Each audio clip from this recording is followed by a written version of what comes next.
Hello दोस्तों, नमस्ते। आप सब कैसे हैं? आशा करती है आप सब ठीक हुई हैं।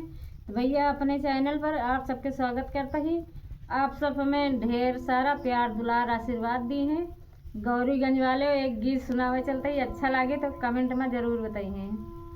गौरीगंज में खुली बा दुकान, ननदे रानी काऊ काऊ लेबू।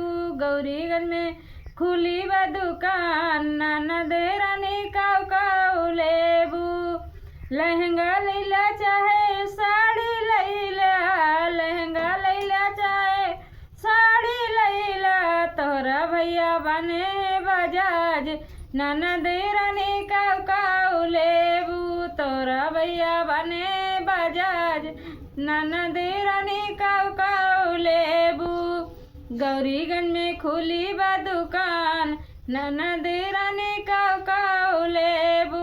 गौरीगंज में खुली बा दुकान, ननद रानी काऊ काऊ लेबू।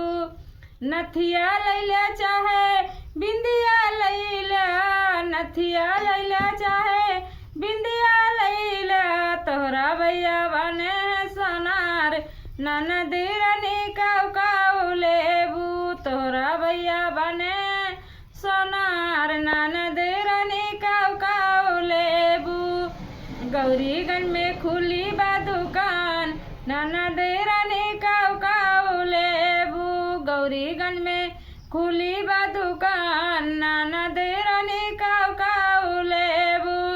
लड्डू लैला चाहे बर्फी लैला, लड्डू लैला चाहे बर्फी लैला। तोहरा भैया बने लवैया, ननद रानी काऊ काऊ लेबू।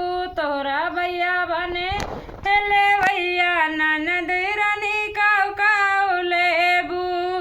गौरीगंज में खुली बा दुकान, ननद रानी काऊ काऊ लेबू।